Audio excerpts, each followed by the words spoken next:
اس میں سب سے پہلے ہم پاکستان چیپٹر کور کریں گے، جس میں یہاں سے اگلے مراحل اور روانگی تک کے جو مراحل ہیں وہ انشاءاللہ بیان کیے جائیں گے۔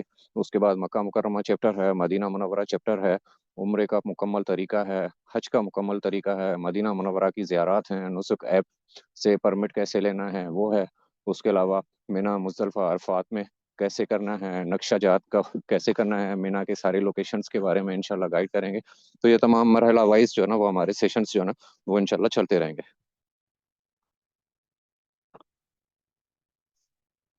تو کوشچن آنسرز کی طرف آ جاتے ہیں۔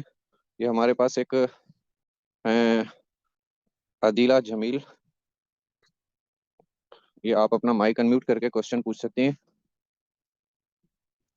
السلام علیکم وعلیکم السلام۔ سر، مجھے یہ پوچھنا تھا کہ کیا ہم پھٹکڑی کا جو خوشبودار نہیں ہوتی اس کا پاؤڈر وغیرہ استعمال کر سکتے ہیں، یہ احرام کے ساتھ خوشبودار نہ ہو، پسینہ وغیرہ سے بچنے کے لیے؟ جی ہمارے ساتھ مفتی سید مسعود شاہ صاحب بھی ہیں، وہ جواب دیں گے انشاءاللہ۔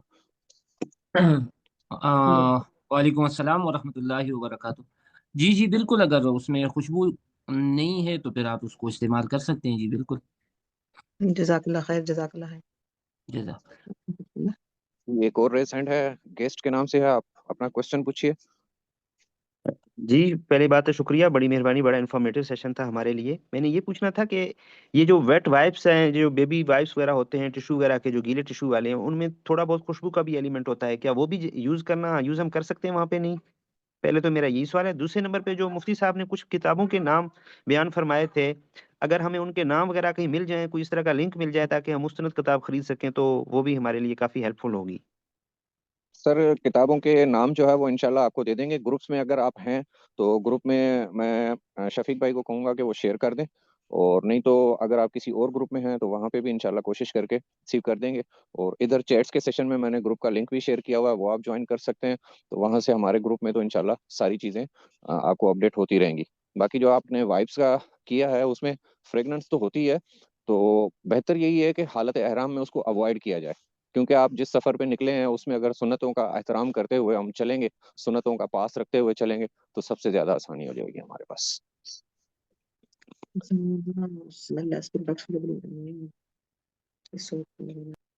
جی اور کوئی کوشچن نہیں ہے؟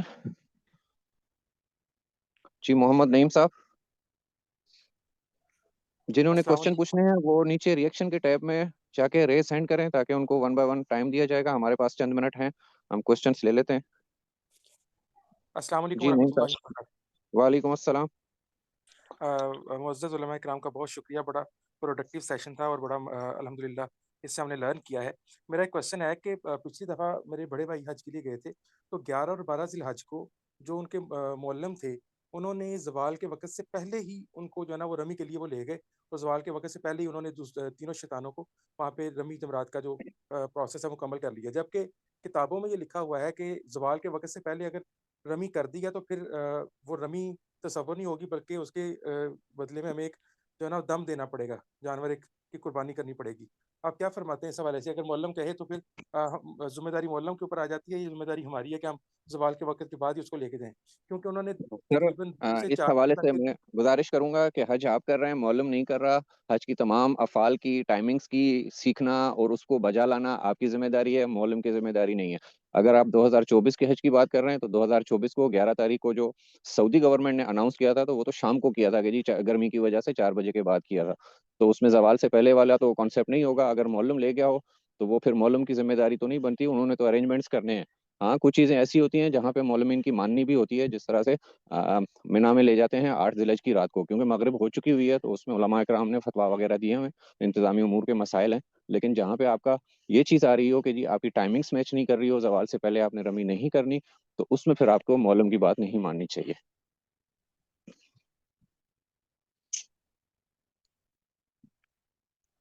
یہ انور صاحب ہیں کوئی؟ اپنا مائک انمیوٹ کر دیجئے۔ آصف گوسرا ہے۔ جی السلام علیکم۔ وعلیکم السلام۔